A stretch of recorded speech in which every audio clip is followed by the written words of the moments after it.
সুপ্রিয় দর্শক আসসালামু আলাইকুম। Welcome back to my channel Sharmin kitchen. আজকে আমি আপনাদের সাথে শেয়ার করব চিকেন ছাড়া শুধুমাত্র সিজন এবং আনসিজনের সবজি দিয়ে চাইনিজ ভেজিটেবল। আশা করব আমার এই রেসিপিটি আপনাদের ভালো লাগবে। যদি ভালো লাগে তাহলে অবশ্যই একটা লাইক দিয়ে দিবেন এবং কমেন্ট ও শেয়ার করবেন ফ্যামিলি ও ফ্রেন্ড সার্কেলদের সাথে। আর আমার চ্যানেলটি সাবস্ক্রাইব করে আমাকে সাপোর্ট করবেন। তো চলুন দেখে নাও। আমি প্যান বসিয়ে দিয়েছি, দিয়ে এখন আমি 1 টেবিল চামচ পরিমাণ রান্নার রেগুলার তেল দিয়ে দিচ্ছি।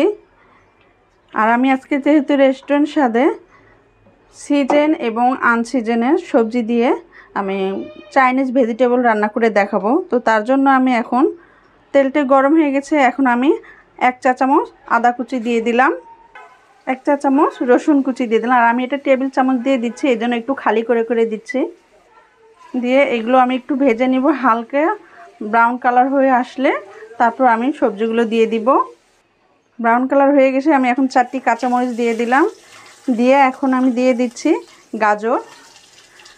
গাজর সবসময়ই গাজর যেহেতু পাওয়া যায়, এই জন্য আমি আজকে গাজর, বাঁধাকপি, ফুলকপি আর ক্যাপসিকাম দিয়ে আজকে সবজিটা রান্না করা। আপনারা চেষ্টা করবেন যে সবজিগুলো শক্ত এগুলো আগে দিয়ে দেওয়ার। এখন আমি দিয়ে দিলাম ফুলকপি, দিয়ে এগুলো আমি একটু 2 মিনিটের মতো ভেজে নিব। আর সবজিগুলো কিন্তু ফুল সিদ্ধ হওয়া যাবে না, মানে দেখতে কাঁচা কাঁচা কালার থাকবে কিন্তু ভিতর থেকে সিদ্ধ হয়ে যাবে, এমন হতে হবে। আর চুলার তাপ কিন্তু আপনার মিডিয়াম টু হাই ফ্লেমে আছে, কারণ এই সবজি কিন্তু আপনার যেহেতু কাঁচা কাঁচা থাকবে সেই জন্য এটা কমিয়ে রান্না করবেন না, ফুল হিট দিয়েই কিন্তু রান্না করতে, হাই হিটে আমি রান্না করে নিচ্ছি। আর আমি কিন্তু সবজিতে আজকে আমি মানে মুরগির মাংস ব্যবহার করব না, চিকেন ছাড়াই আমি রান্না করব। চিকেন ছাড়া যে কত সহজে রেস্টুরেন্ট স্টাইলে আপনার চাইনিজ ভেজিটেবলটা রান্না করা যায় তা আজকে আমি শেয়ার করছি। তো আমি যেহেতু আজকে সবজিটা আমি সেদ্ধ করে নিইনি, তো এই জন্য আমি 1/3 কাপ পানি দিয়ে দিলাম। তাতে করে হবে কি সবজির পুষ্টিগত মান বজায় থাকবে। বলক আসা পর্যন্ত আমি অপেক্ষা করছি। আমার সবজিগুলো বলক এসে গেছে, তো এই পর্যায়ে আমি এখন দিয়ে দিব 1 কাপ পরিমাণ বাঁধাকপি। আর আমি সবজিগুলো কিন্তু 1 কাপ করে নিয়েছি, খালি শুধুমাত্র বাঁধাকপিটা 1 কাপের চেয়ে একটু বেশি নিয়েছি, কারণ এগুলো নেতিয়ে যায়, এই জন্য আমি একটু বেশি নিয়েছি। নিয়ে এগুলো আমি আবারও ভালোভাবে নেড়ে চেড়ে দিচ্ছি। আর পেঁয়াজ আমি এইভাবে মিডিয়াম সাইজের পেঁয়াজগুলো আমি 4 খণ্ড করে ফালি ফালি করে নিয়েছি। নিয়ে তারপর আমি এই পেঁয়াজগুলো একটা একটা করে খোসা মতো করে খুলে খুলে নিয়েছি। এগুলো ভালো করে উল্টিয়ে পাল্টিয়ে আমি মিশিয়ে দিচ্ছি। আমি চেষ্টা করব সহজভাবে এই ভেজিটেবলটা রান্না করে আপনাদের সাথে শেয়ার করার জন্য। তা আমি এখন এই পর্যায়ে দিয়ে দিচ্ছি হাফ চা চামচ গোলমরিচের গুঁড়া। আর আমি এটা দিয়েছি সাদাটা, দিয়ে আমি আবারও মিক্স করে দিচ্ছি।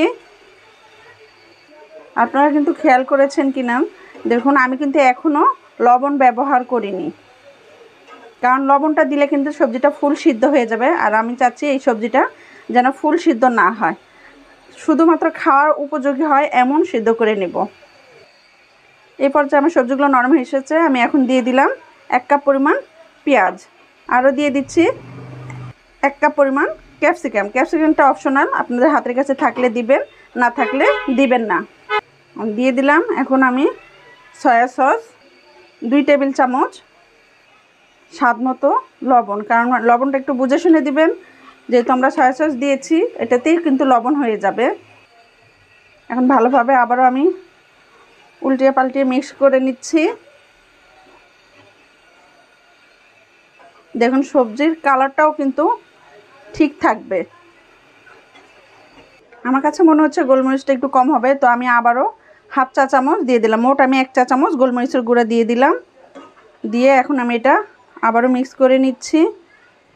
নিয়ে দেখুন আর এই ভেজিটেবল রান্না কিন্তু আপনার এটা বেশি গ্রেভিটা কিন্তু পানিও হবে না, আবার একবারে ঘনও হবে না। আমি এখানে 1.5 টেবিল চামচ কর্নফ্লাওয়ার নিয়ে নিয়েছি, আর ফস্টারের আমি কর্নফ্লাওয়ারটা নিয়েছি কারণ এটা ভালো মানের। আর দিয়ে দিচ্ছি আমি 2 টেবিল চামচ পানি, নর্মাল পানি দিয়ে এখন আমি এগুলো দিয়ে দিচ্ছি। দিয়ে এখন আমি আবার এটা চুলার তাপ কিন্তু কোনোভাবেই কমানো যাবে না, এভাবেই দিতে হবে। আর এটা কিন্তু একটু লিকুইড থাকবে। আমি কিন্তু এখানে বাড়তি পানি দিইনি, আমি 1/3 কাপ পানি দিয়েছিলাম। আর এই সবজি থেকে কিন্তু আমার পানি ছেড়ে দিয়েছিল। তো আমার সবজিটা কিন্তু প্রায় হয়ে গিয়েছে দেখুন।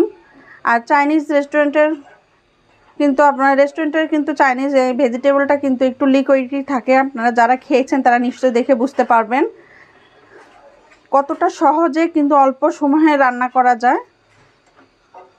আমার এটা হয়ে গেছে, তো আমি চুলাটা নিভিয়ে দিলাম। তৈরি হয়ে গেল আমার রেস্টুরেন্ট স্বাদের চাইনিজ ভেজিটেবল। খুবই অল্প উপকরণে ও খুবই সহজে এই রেসিপিটি তৈরি করা যায়। আশা করব আমার রেসিপিটি ভালো লাগবে। যদি ভালো লাগে তাহলে অবশ্যই আমাকে সাপোর্ট করবেন, আর আমাকে সাপোর্ট করার জন্য আমার চ্যানেলটি সাবস্ক্রাইব করবেন এবং পাশে থাকা বেল বাটন অন করে আমার সাথে থাকবেন। এতে করে আমি নতুন কোনো ভিডিও আপলোড দিলে সঙ্গে সঙ্গে আপনারা নোটিফিকেশন পেয়ে যাবেন। তো বেশি কিছু বলছি না, আজ আর ভালো থাকবেন, সুস্থ থাকবেন, আমার জন্য দোয়া করবেন। আল্লাহ হাফেজ।